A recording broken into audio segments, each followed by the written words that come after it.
Everyone and welcome to Harmaya classes. हमने पिछले lecture में कलेक्शन ऑफ डेटा के मेथड्स पढ़े थे कि प्राइमरी डेटा को हम कैसे कलेक्ट करते हैं, चाहे वो पर्सनल डायरेक्ट इंटरव्यू हो, चाहे हम फोन से पूछ रहे हो या मेल पर भेज रहे हो, पोस्ट ऑफिस के पोस्टल सर्विस के द्वारा भेज रहे हो, या फिर हम किसी इन्यूमरेटर को भेजकर डेटा को कलेक्ट करते हैं। डेटा कलेक्शन हमारे लिए इसलिए इंपॉर्टेंट होता है क्योंकि स्टैटिस्टिकल इंक्वायरी जब हम करते हैं तो सबसे पहला स्टेप होता है डेटा कलेक्शन। अगर हम डेटा कलेक्शन सही से नहीं करेंगे देन जो हम एनालिसिस करेंगे उसके बेसिस पे या बाद में हम इंटरप्रिटेशन करेंगे, पॉलिसी मेकिंग करेंगे, वो इनएक्यूरेट होगी, मिसलीडिंग होगी। इसीलिए हम देखते हैं कि डेटा कलेक्शन करते हुए बहुत ज्यादा सावधानी की जरूरत होती है। और जब हम डेटा कलेक्शन करते हैं तो उसके लिए इंपॉर्टेंट होता है कि हम सर्वे करते हैं, और सर्वे के लिए सबसे पहले क्वेश्चनआयर को प्रिपेयर किया जाता है, क्वेश्चनआयर या फिर शेड्यूल। क्योंकि अगर हम इन्यूमरेटर के थ्रू भेज रहे हैं तब भी हम क्वेश्चनआयर को सेंड करते हैं, बाय मेल या बाय ईमेल या बाय पोस्ट भेज रहे हैं तो भी हम क्वेश्चनआयर को भेजते हैं। तो क्वेश्चनआयर क्या होता है? Questionnaire is a list of questions which are related to the topic which is under investigation. वो क्वेश्चंस की लिस्ट होती है क्वेश्चनआयर या प्रश्नावली जो हमारी इन्वेस्टिगेशन से रिलेटेड, जो हमारा विषय है उस पर जितने क्वेश्चंस हमें पूछने हैं उसकी लिस्ट होती है। तो जब हम क्वेश्चनआयर प्रिपेयर करते हैं तो हमें बहुत सारी चीजों का ध्यान रखना पड़ता है, क्योंकि अगर क्वेश्चनआयर करेक्ट नहीं होगा तो इन दैट केस हम डेटा कलेक्शन भी एक्यूरेट नहीं होगा। तो इसलिए क्वेश्चनआयर प्रिपेयर करना बहुत एक्सपर्टीज का काम होता है और हमें बहुत सारी चीजों को ध्यान में रखना होता है। तो हम देखते हैं एक अच्छी प्रश्नावली, एक अच्छे क्वेश्चनआयर के क्या ट्रेड्स या क्या कैरेक्टरिस्टिक्स होते हैं। तो सबसे पहले जब हम क्वेश्चनआयर भेजते हैं तो साथ में एक कवर लेटर भी भेजते हैं in case we are sending through postal service और बाय ईमेल। कवर लेटर में ना सिर्फ इंस्ट्रक्शंस गिवन होते हैं कि हमारा ऑब्जेक्टिव क्या है इस सर्वे का, एक रिक्वेस्ट होती है हमारे जो भी रिस्पोंडेंट होते हैं उनसे कि कृपया आप इस क्वेश्चनआयर को फिल कर दीजिए, ये हमारे लिए बहुत फ्रूटफुल होगा। साथ में हम एक स्पेसिफिक टाइम पीरियड भी देते हैं कि कृपया इस टाइम पीरियड के अंदर अंदर हमें ये क्वेश्चनआयर फिल करके भेज दीजिए। अगर हम बाय पोस्ट भेज रहे हैं यानी कि डाक सेवा के द्वारा भेज रहे हैं तो साथ में एक सेल्फ एड्रेस्ड एनवेलप भी रखते हैं जिसपे ऑलरेडी टिकट लगा रहता है कि रिस्पोंडेंट सर्वे को फिल करके हमें आसानी से बाय पोस्ट सेंड कर सके। अब इसके बाद जब क्वेश्चनआयर बनाते हुए कौन सी चीजों को ध्यान रखना पड़ता है वो कुछ कैरेक्टरिस्टिक्स हमने यहाँ पे लिखे हुए हैं।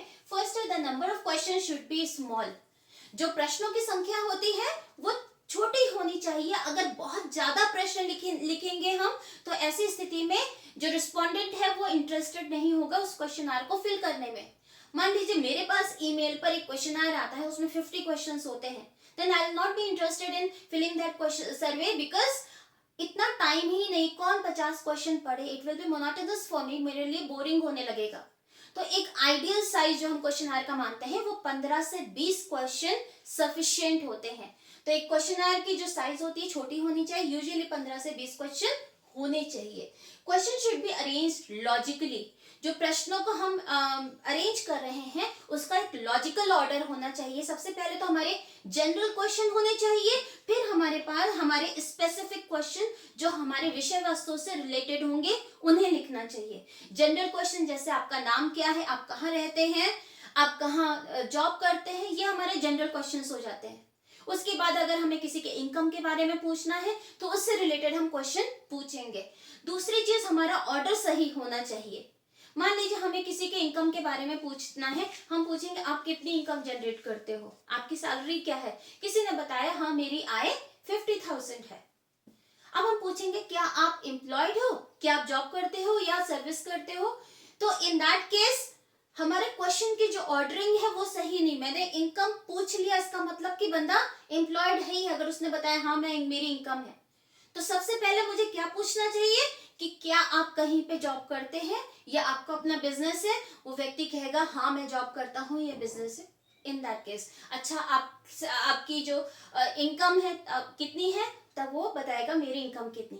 पहले हमने ये पूछा क्या आप कार्यरत हो, नेक्स्ट क्वेश्चन हमारा होगा कि आपकी आय क्या है, फिर नेक्स्ट क्वेश्चन होगा आप अपनी जॉब से सेटिस्फाइड हैं कि नहीं है। तो इस तरीके लॉजिकल ऑर्डर होना चाहिए और उसी लॉजिकल ऑर्डर में हमें क्वेश्चंस को पूछना चाहिए।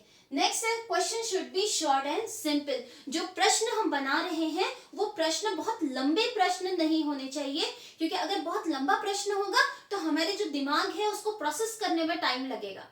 अगर वन लाइनर क्वेश्चन होगा, एक लाइन में हमने कोई क्वेश्चन पूछा तो वो आसानी से समझ में आ जाता है। बट अगर हमने 3-4 लाइन का क्वेश्चन पूछ दिया, इन दैट केस हमारा दिमाग उस क्वेश्चन को समझने की कोशिश करेगा कि क्या है, और अगर हमें वो क्वेश्चन ठीक से समझ में नहीं आया, इन दैट केस जो आंसर हम देंगे वो भी करेक्ट नहीं होगा, एक्यूरेट नहीं होगा।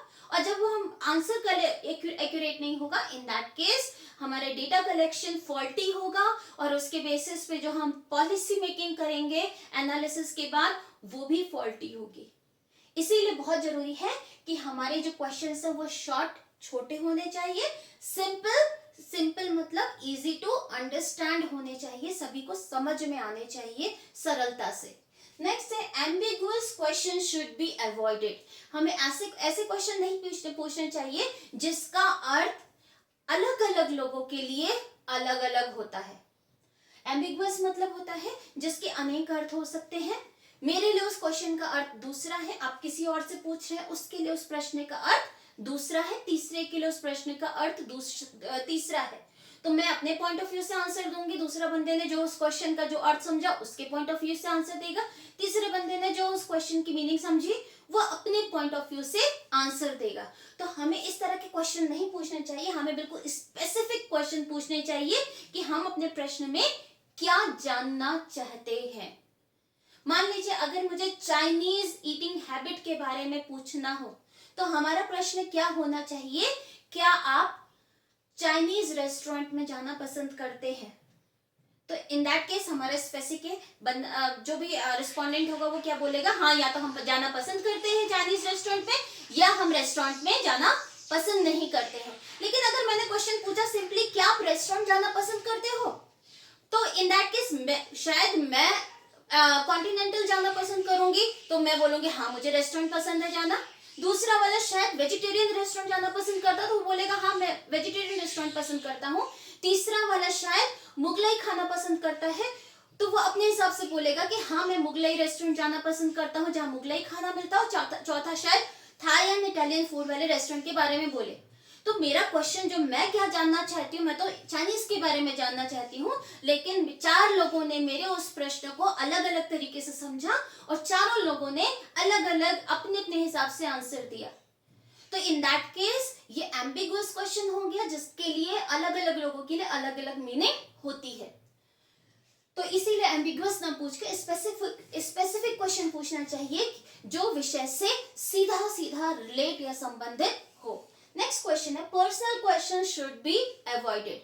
हमें रिस्पोंडेंट से उसके पर्सनल लाइफ से रिलेटेड क्वेश्चन नहीं पूछने चाहिए, क्योंकि ऐसी स्थिति में रिस्पोंडेंट आंसर देने में इंटरेस्टेड नहीं होगा। मुझसे कोई मेरी पर्सनल जिंदगी के बारे में पूछे तो शायद मैं शेयर करना पसंद नहीं करूंगी। नेक्स्ट है questions requiring calculation should be avoided. Usually mathematics क्या होता है, सभी को बहुत टेरिफाई करती, बहुत डराती है, टेरिबल एक्सपीरियंस होता है मैथमेटिक्स में आम जनता का। इन दैट केस अगर हमें उसमें कैलकुलेशंस के लिए दे दिया जाए तो लोग वैसे ही जी चुराना शुरू कर देंगे और रिप्लाई नहीं करेंगे। तो ऐसी स्थिति में कैलकुलेटिव जहां पे कैलकुलेशंस इन्वॉल्व हो ऐसे क्वेश्चंस को हमें नहीं देना चाहिए। Double negative question should be avoided. Double negative question इसलिए अवॉइडेड होते हैं क्योंकि ये आंसर की तरफ हिंट देते हैं। अगर मैंने क्वेश्चन पूछा don't you like Thai food, तो इससे क्या प्रश्न बन रहा है कि मैं पूछूं क्या तुम थाई फूड को पसंद नहीं करते।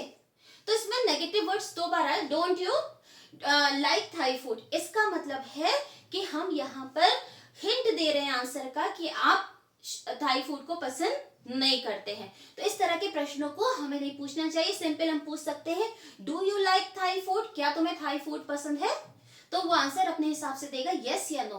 लेकिन अगर हम डोंट यू करके पूछेंगे इन दैट केस आंसर की हिंट हमारे क्वेश्चन में ही आ जा रही है, जिससे हमारा जो क्वेश्चन है वो बायस्ड हो जाएगा और निष्पक्ष रिस्पॉन्स आने की उम्मीद कम होगी। नेक्स्ट है cross examination.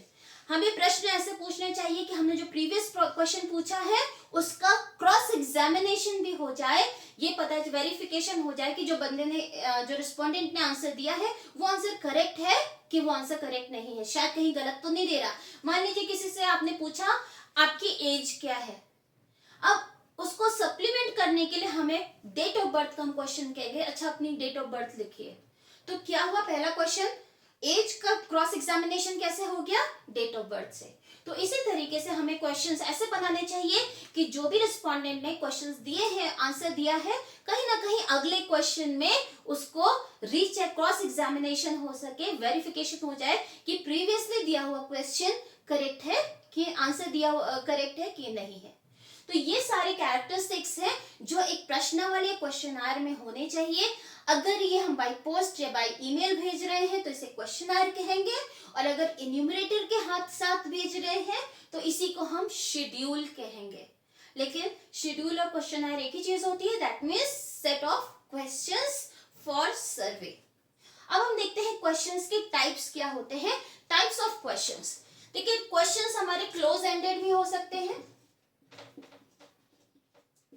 Close ended questions, और दूसरा होता है हमारे open ended questions.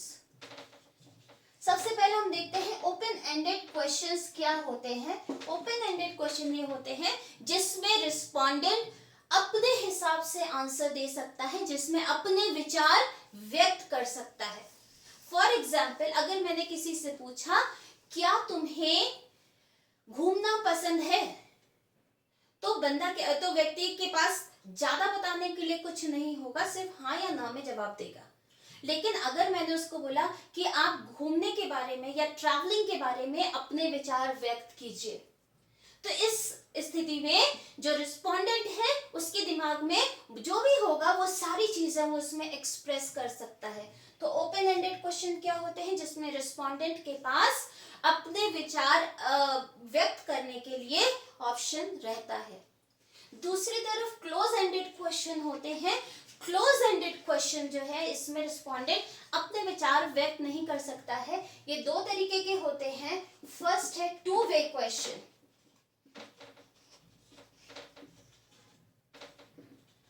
Two way question का आंसर हमारा या तो यस में आता है या फिर नो में। जैसे अभी एग्जांपल दिया था, किसी व्यक्ति ने मुझसे अगर मैंने क्वेश्चन पूछा कि आपको ट्रैवलिंग पसंद है, तो वो व्यक्ति या तो बोल सकता है यस मुझे पसंद है, या फिर बोलेगा नो मुझे ट्रैवलिंग पसंद नहीं है। तो ये क्लोज एंडेड क्वेश्चन है, यस या नो के आगे खत्म हो गया है। अब मैं इसमें अपने अलग से विचार प्रकट नहीं कर सकती हूँ। सेकेंड होता है मल्टीपल एमसीक्यू। एमसीक्यू बहुविकल्पीय क्वेश्चन हिंदी में कहते हैं, इंग्लिश में मल्टीपल चॉइस क्वेश्चंस। इसमें कुछ चॉइस दी गई होती है, 4 या 5 चॉइस दी गई होती है, यूजुअली 4 होती है।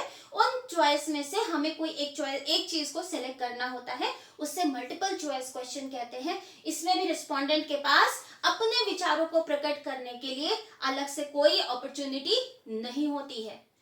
यूजुअली ज्यादातर क्वेश्चन सर्वे में क्लोज एंडेड पूछे जाते हैं। अगर हम सर्वे कहीं पे भेज रहे हैं, क्योंकि इनको समझना आसान होता है, डेटा कलेक्शन के लिए इजी होता है, इनको चेक करना आसान होता है, और एक्यूरेट इंफॉर्मेशन निकालना क्लोज एंडेड क्वेश्चन से आसान होता है।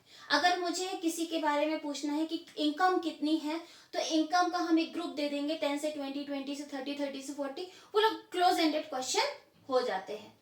या फिर हम किसी के लाइक और डिसलाइक के बारे में पूछना है, उसमें भी हम यस या नो के क्वेश्चन होंगे, तो डेटा जो हमें कलेक्शन के लिए चाहिए वो डेटा हमारे पास आ जाएगा।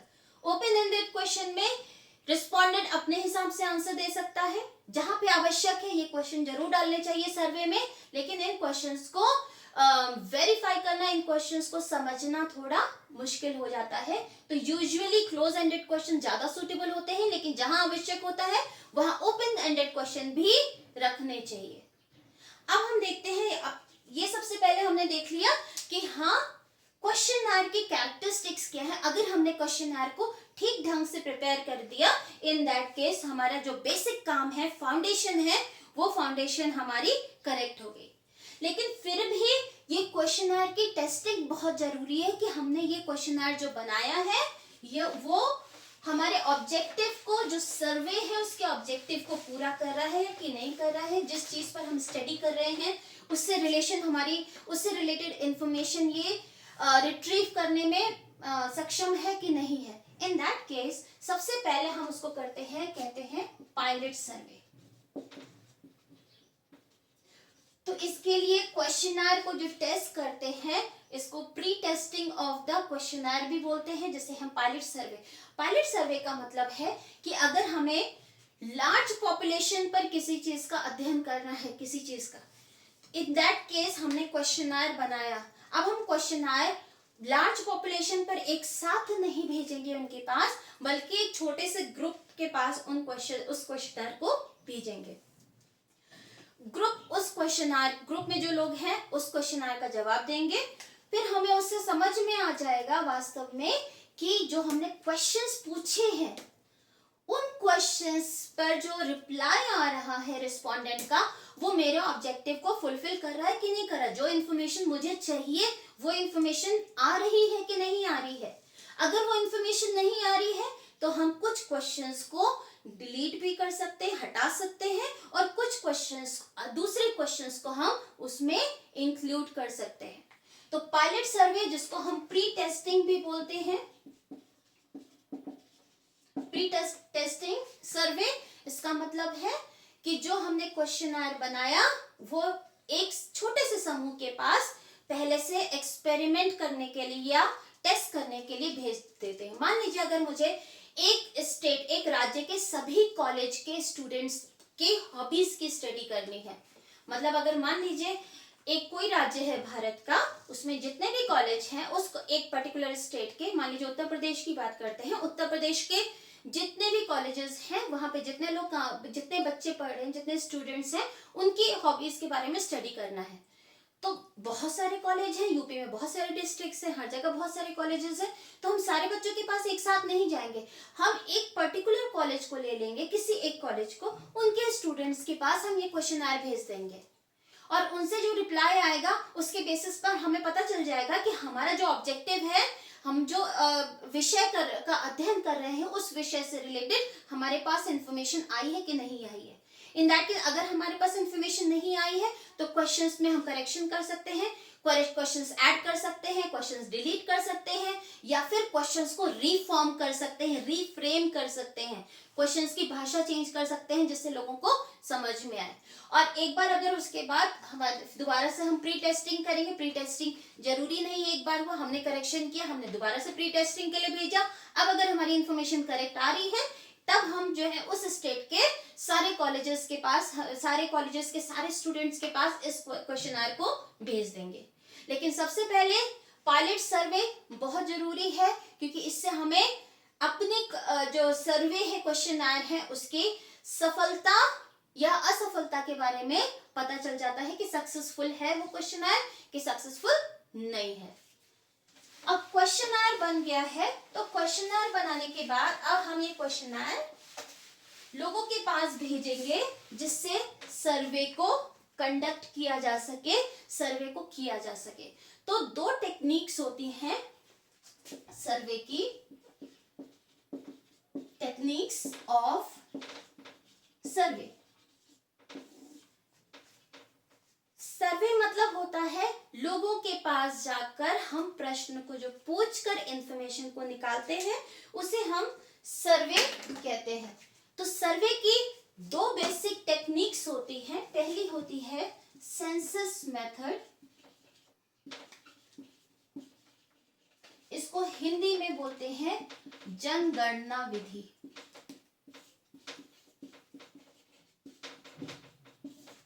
सेंसस का मतलब होता है when each and every element of the population or universe is studied। इसका मतलब है, मान लीजिए फॉर एग्जाम्पल ये एक विलेज है, विलेज का नाम है एबीसी। एबीसी विलेज है, इसमें हमें सभी परिवारों की आय, उनके परिवार के मेंबर्स की संख्या, कितने लोग उस परिवार में इनकम जनरेट कर रहे हैं, इस सब के बारे में हमें इंफॉर्मेशन चाहिए। अब हम मान लीजिए इस परिवार में 1000 इस विलेज में 1000 फैमिलीज हैं। अब हम हर एक फैमिली के पास जाकर अगर सर्वे को कंडक्ट करते हैं, 1000 फैमिलीज हैं और हम 1000 लोगों के परिवारों के पास जाकर क्वेश्चंस को पूछते हैं, तो ये वाली विधि होगी सेंसस मेथड या जनगणना विधि। इसको हम कहते हैं कंप्लीट एन्यूमरेशन मेथड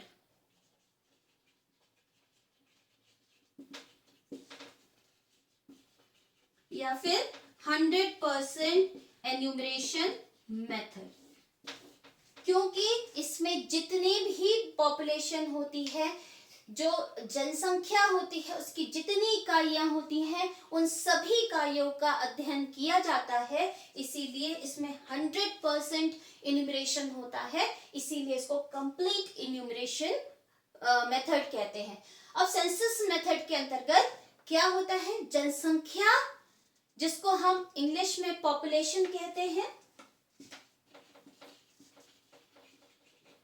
या फिर यूनिवर्स कहते हैं। पॉपुलेशन या यूनिवर्स क्या होती है, वो सारी इकाइयां जिनका हमें अध्ययन करना है। मान लीजिए अगर हमें एग्जाम्पल लेना है, कोई एक व्यक्ति है, उसके हेयर क्वालिटी पर हमें अध्ययन करना है, तो यूनिवर्स क्या होगा, उस व्यक्ति के जो स्कल पर जितने भी हेयर हैं, जितने भी बाल हैं, हर एक बाल का अगर हम अध्ययन करेंगे तो फिर वो सेंसस मेथड होगा। और यूनिवर्स या पॉपुलेशन क्या होगी, वो सारे बाल जो उस बंदे के सिर पे हैं, दैट इज यूनिवर्स। अगर हम ब्लड का सैंपल टेस्टिंग करते हैं, अगर मुझे बुखार आ गया या बुखार ठीक नहीं हो रहा है, in that case blood test होता है। ब्लड टेस्ट में आपने सुना होगा, हम ब्लड का सैंपल लेते हैं। लेकिन अगर हम सैम्पलिंग मेथड ना यूज करें, हम सेंसस मेथड यूज करें, तो क्या होगा, हम अपनी बॉडी में जितने भी ब्लड की छोटा से छोटा कतरा भी है, अगर उस सभी पार्टिकल्स का, ब्लड के सारे पार्टिकल्स को, हम पूरे संपूर्ण ब्लड को अगर हम स्टडी करेंगे, तो फिर वो संपूर्ण ब्लड हमारा क्या होगा, पॉपुलेशन या फिर यूनिवर्स। तो यूनिवर्स या पॉपुलेशन क्या होती है, वो अध्ययन की वो सभी इकाइयां जिनका अध्ययन करके हमें निष्कर्ष निकालना होता है। तो सेंसस मेथड क्या होता है, जहां each and every element of the universe and और द पॉपुलेशन इज स्टडीड। तो यहाँ पे सेंसस मेथड में अगर हमें गांव की फैमिलीज के बारे में स्टडी करना है, तो अगर हम पूरे के पूरे 1000 फैमिलीज की स्टडी करेंगे, तो फिर ये मेथड हमारा सेंसस मेथड होगा। अब सेंसस मेथड के कुछ मेरिट्स एंड डीमेरिट्स भी होते हैं। सबसे पहले तो इसकी अच्छाई क्या होती है, मेरिट्स क्या होता है। पहला है, ये एक्यूरेट होता है। दैट मीन्स इससे जो इंफॉर्मेशन आएगी वो बिल्कुल करेक्ट होगी। क्यों? क्योंकि हम अगर गांव में, हम जैसे फॉर एग्जांपल, हमने एग्जांपल लिया था, एक गांव में 1000 फैमिलीज रह रही हैं। अगर हम सारी फैमिली से अलग अलग इंफॉर्मेशन लेंगे, तो जो भी इंफॉर्मेशन होगी वो बिल्कुल एक्यूरेट होगी, क्योंकि हमने यूनिवर्स की सारी इकाइयों का उसमें अध्ययन किया है, सारी इकाइयों का सर्वे किया है। दूसरी चीज क्या होगी, ये तब हमारा सूटेबल होता है जब हमारी जो जनसंख्या है वो होमोजेनस नहीं होती, हेट्रोजेनस होती है। दैट मीन्स हेट्रोजेनस मतलब होता है जब हमारे जो एलिमेंट्स होते हैं वो एक दूसरे से अलग होते हैं। अगर हम जनसंख्या की बात करें, तो हमारे अगर हॉबीज की बात करें, तो जितने भी एलिमेंट्स होंगे, एक गांव में अगर बच्चों की हॉबीज के बारे में पता करना है, तो जितने भी बच्चे होंगे उन सारे बच्चों की जो हॉबीज है वो अलग होंगी। अगर एक कॉलेज के स्टूडेंट्स की स्टडी करनी है, तो सारे कॉलेज के जितने भी स्टूडेंट्स होंगे सबकी हॉबीज डिफरेंट होंगी। हर एक व्यक्ति दूसरे व्यक्ति से अलग होता है। तो यहाँ पे हेट्रोजेनस होता है, दैट मीन्स समरूप नहीं होती है इकाइयां, वहां पर सेंसस विधि अच्छी होती है, क्योंकि यहाँ पे हम हर एक इकाई का अलग अलग अध्ययन कर रहे हैं। थर्ड है, ये रिलायबल होती है। रिलायबल मतलब क्योंकि इसकी इंफॉर्मेशन सही होती है तो हम इस पर विश्वास ज्यादा कर सकते हैं, ये विश्वसनीय ज्यादा होती है। तो ये इसकी मेरिट्स हैं या फिर सेंसस विधि के लाभ हैं।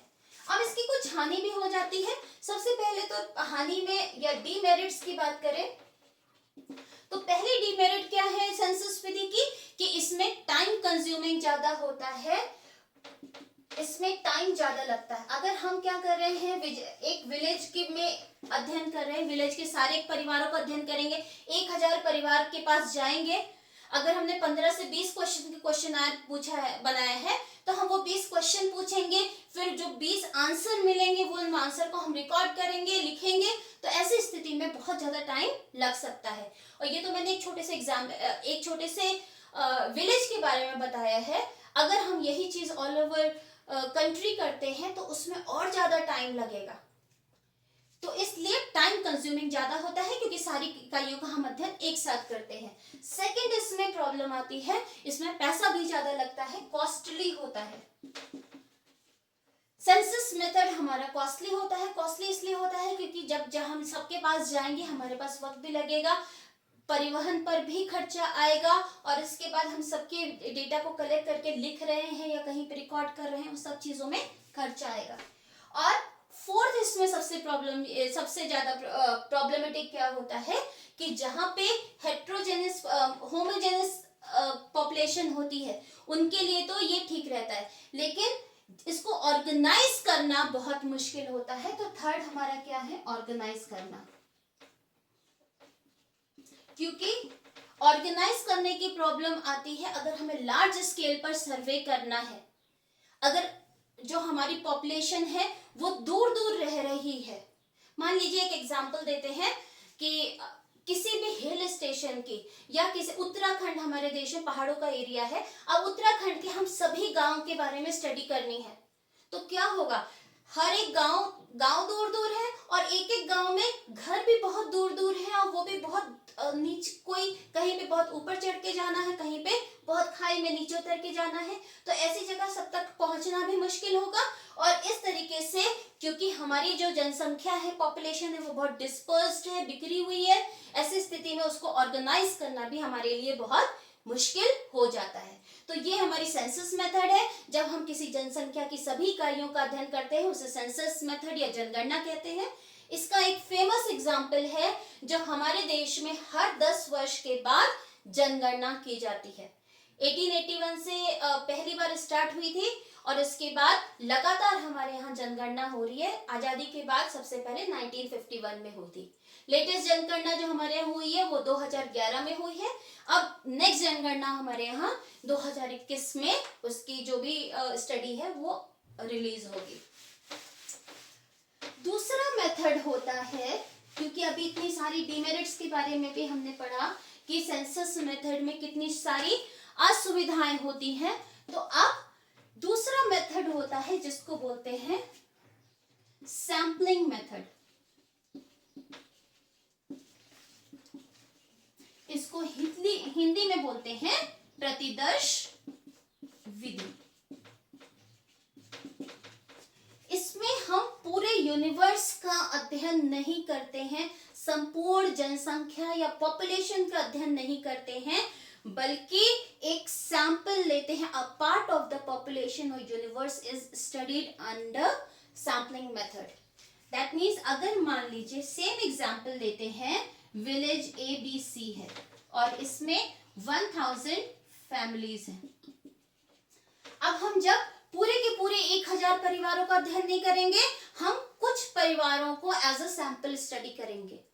तो ऐसी स्थिति में मान लीजिए हमने 1000 नहीं करके 100 परिवारों का अध्ययन किया, तो क्या हुआ, जनसंख्या का टोटल कितनी है पॉपुलेशन, मान लीजिए ये पॉपुलेशन 1000 है, हम इस पूरी पॉपुलेशन का अध्ययन नहीं कर रहे हैं, संपूर्ण परिवारों का अध्ययन नहीं कर रहे हैं, बल्कि एक छोटा सा सेक्शन हमने ले लिया 100 लोगों परिवारों का, 100 फैमिलीज का, और सिर्फ इसे हम अध्ययन कर रहे हैं। तो इसे बोलते हैं सैंपलिंग मेथड। जब हम संपूर्ण जितनी भी हमारी पॉपुलेशन है उसकी सभी इकाइयों का अध्ययन नहीं करते, ये जनसंख्या है, इस जनसंख्या की सभी इकाइयों का अध्ययन नहीं कर रहे हैं, सभी फैमिलीज का अध्ययन नहीं कर रहे हैं, सिर्फ उसमें से हमने एक छोटा सा पार्ट ले लिया, उसका अध्ययन कर रहे हैं, उसे हम बोलते हैं सैम्पलिंग मेथड। ज्यादातर हर जगह हम सैम्पलिंग मेथड ही यूज करते हैं। जैसे हमने ब्लड सैंपल की बात कही है, अगर हमें किसी बीमारी के बारे में अध्ययन करना है तो हम किसी के शरीर से पूरा खून निकालेंगे तो वो जिंदा नहीं रहेगा। तो हम क्या करते हैं, छोटा सा नमूना निकाल लेते हैं, थोड़ा सा सैंपल ब्लड का निकालते हैं, एक सिरिंज ब्लड निकालते हैं, उसकी बेसिस पे हमें पता चल जाता है कि पूरा बॉडी में ब्लड किस तरीके का है और उसमें क्या वायरस है, क्या बैक्टीरिया है या क्या प्रॉब्लम्स है। तो इस तरीके से दूसरी चीज, जब हम लोग किचन में कुकिंग करते हैं, छोले बना रहे हैं, बड़े अच्छे लगते हैं सफेद छोले, अब उसमें हम क्या करेंगे, हम सारे छोलों को देखते हैं, जब पका लेते हैं तो हम देखते हैं कि वो गला है कि नहीं गला है, या एक और प्रेशर देने की जरूरत होगी, तो हम उसमें सैम्पलिंग मेथड यूज करते हैं। हम एक छोला निकालेंगे स्पून में, उसको हम ऐसे प्रेस करके देखेंगे, अगर प्रेस हो गया तो इसका मतलब हम ये मानते हैं कि जनसंख्या यानी कि जितने छोले हैं, पॉपुलेशन उसमें क्या हुई, कुकर में पड़े हुए सारे छोले हमारे लिए पॉपुलेशन हो गई। और एक छोला जो हमने निकाल के टेस्ट किया है वो क्या है, प्रतिदर्श, दैट मीन्स सैंपल। उसी तरीके से चावल रोज बनाते हैं, चावल में क्या करते हैं, बन गया, अब 2-3 दाने निकाल के देखे पका दबा के कि बना कि नहीं बना, तो वो क्या है, वो है सैंपलिंग। अब ऐसा तो नहीं करते कि हम उसमें सेंसस विधि नहीं यूज कर सकते हैं कि हम पॉपुलेशन या यूनिवर्स की सारी इकाइयों को प्रेस कर करके देखेंगे कि हाँ चावल का ये वाला दाना भी पक गया, चावल का ये दाना भी पक गया, चावल का, ऐसा नहीं करते हैं। तो सैम्पलिंग मेथड हम हर जगह यूज करते हैं। टीचर्स, एज अ टीचर हमने कोई टॉपिक पढ़ाया, क्लास में हमने हर 2-4 बच्चों से उस टॉपिक से रिलेटेड क्वेश्चन पूछ लिया, उससे क्या होगा, जो आंसर आएगा उससे हमें ये समझ में आ जाएगा कि ओवरऑल क्लास को समझ में आया कि नहीं आया है। तो सैम्पलिंग मेथड का मतलब है जब हम जनसंख्या की, पॉपुलेशन की सभी इकाइयों का अध्ययन नहीं करते हैं, बल्कि उसके एक छोटे से सेक्शन या भाग का अध्ययन करते हैं, उसे हम सैम्पलिंग मेथड कहते हैं। अब सैम्पलिंग की कुछ प्रिंसिपल्स होते हैं या लॉज होते हैं। सैम्पलिंग मेथड के बारे में तो हमने देख लिया कि सैम्पलिंग मेथड क्या होता है। अब सैम्पलिंग मेथड के लॉज ऑफ सैम्पलिंग क्या होते हैं,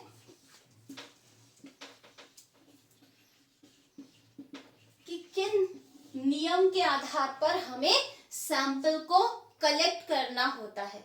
तो 2 लॉज होते हैं। पहला होता है लॉ ऑफ सैम्पलिंग और स्टैटिस्टिकल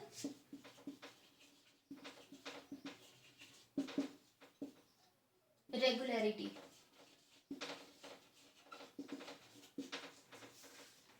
इसका मतलब है कि जब हम सैंपल को कलेक्ट कर रहे हैं, दैट मीन्स सैंपल क्या है, यूनिवर्स का छोटा सा भाग।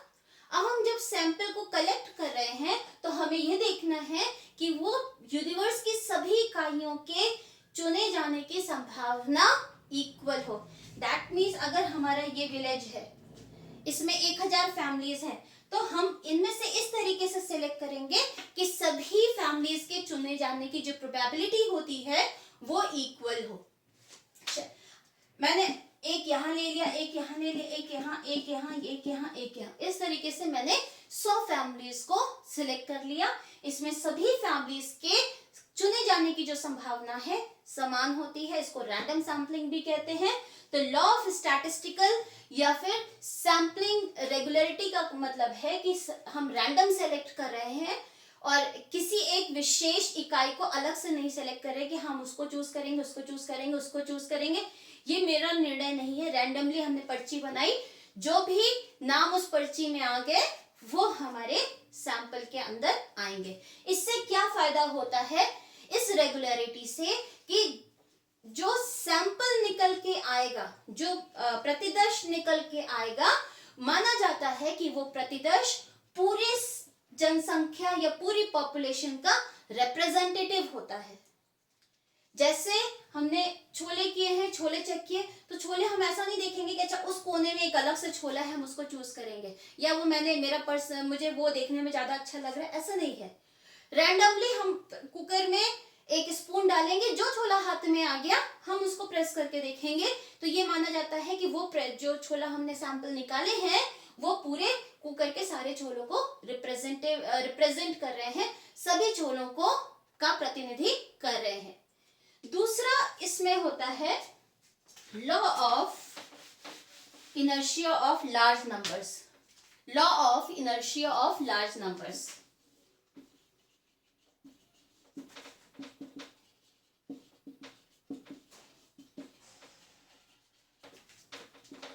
इसका मतलब क्या होता है कि जो लार्ज नंबर, सिर्फ इस पर ध्यान दीजिए कि जो हमें सैंपल का साइज सेलेक्ट करना है वो जितना बड़ा साइज होगा प्रतिदर्श का, उतना ही ज्यादा उसका जो आंसर आएगा, उससे जो डिसीजन मेकिंग होगी वो पूरी पॉपुलेशन पर अप्लाई होने के चांसेस रहते हैं। जैसे अगर हमने जितना साइज सैंपल का छोटा होगा उतना हमारे स्टैटिस्टिकल एरर होने के चांसेस ज्यादा हैं। सैंपल का साइज जितना बड़ा होगा उतना ही हमारा जो रिजल्ट होगा, एनालिसिस होगा, वो ओवरऑल पॉपुलेशन के पास होगा। जैसे हमने फॉर एग्जांपल हमने विलेज लिया था, हमने इसमें एक सेक्शन चूज किया जो कि 100 फैमिलीज का था। टोटल पॉपुलेशन हमारी 1000 है, हमने सिर्फ 100 फैमिलीज को चूज किया। मान लीजिए हम 100 फैमिलीज को नहीं चूज करते, सिर्फ 2 फैमिलीज को चूज करते हैं। अब 2 फैमिलीज को चूज करने से जो हमारा रिप्लाई आएगा, जो हमारा रिजल्ट आएगा फाइनल एनालिसिस के बाद, वो जरूरी नहीं है 1000 परिवारों पर अप्लाई करे। 1000 जरूरी नहीं है रिजल्ट इन 1000 परिवारों के रिजल्ट से के बराबर हो या आसपास हो। क्यों? क्योंकि सैंपल का साइज बहुत छोटा है। वही अगर हमने 2 की जगह हमने 500 परिवार लिए, तो इससे जो हमारा आंसर आएगा वो इस 1000 के जो स्टडी होगी, अध्ययन होगा, तो हमारा जो एनालिसिस है उसके आसपास होगा। एक प्रोबेबिलिटी थ्योरी आप लोग पढ़ते होंगे। प्रोबेबिलिटी में क्या होता है, कॉइन को हेड या टेल आ रहा है, कॉइन को हम उछालते हैं और देखते हैं कि हेड आ रहा है कि टेल आ रहा है, कितनी बार आ रहा है। मान लीजिए हम देखते हैं एक कॉइन को मैंने 10 टाइम्स उछाला। ये माना जाता है कि अगर हम रैंडमली किसी कॉइन को अगर हम उछालेंगे तो ऐसी स्थिति में 50% हेड और 50% टेल आना चाहिए। लेकिन क्या होता है, अगर हमने 10 बार एक कॉइन को उछाल के देखा, तो 10 बार में जरूरी नहीं है कि 5 बार हेड आए और 5 बार टेल आए। हो सकता है हमारा 8 बार भी हेड आए और 2 ही बार टेल आए। अगर हमने सिर्फ 10 टाइम्स ही उसको हमने करके देखा, तो हो सकता है 8 हमारा हेड आए और 2 टेल आए, जबकि आना क्या चाहिए, 50% आना चाहिए। तो इसका मतलब क्या है, ये जो हमारा सैंपल है, ये सैंपल साइज बहुत छोटा है। लेकिन अगर हमने ये सैंपल के साइज को बढ़ाकर 1000 बार कर दिया, दैट मीन्स हमने उस कॉइन को 1000 बार उछाल के देखा, तब हमारा आंसर जो आएगा वो 50% के आसपास होगा कि लगभग 400 से 500 के बीच में हेड आना चाहिए और इसी तरीके से 400 से 500 या 600 के बीच में हमारा टेल आना चाहिए। क्यों? क्योंकि हमारी जो नंबर ऑफ ऑब्जर्वेशंस है, जो अध्ययन की अवलोकन की जो हमारी संख्या है वो ज्यादा है। तो सैंपल जितना बड़ा होगा उसके अध्ययन से जो रिजल्ट आएगा वो उतना ही ज्यादा एक्यूरेट होने के चांसेस होते हैं।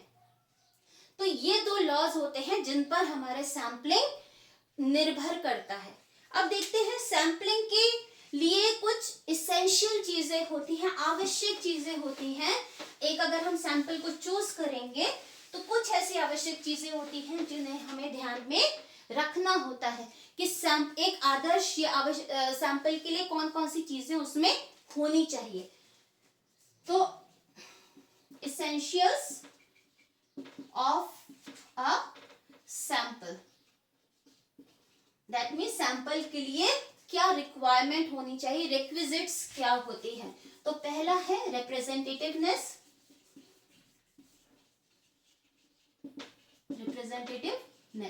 इसका मतलब है, अभी जो हमने लॉ ऑफ स्टैटिस्टिकल रेगुलरिटी पढ़ा था कि हम रैंडम सिलेक्शन करेंगे, तो अगर हम रैंडमली सिलेक्ट कर रहे हैं, इन दैट केस जो सैंपल होगा वो पूरे यूनिवर्स का प्रतिनिधि होगा और जो हमारा आंसर आएगा वो हमारे वास्तविक यूनिवर्स के अध्ययन से जो आंसर आएगा उसी से के आसपास का आंसर होना चाहिए।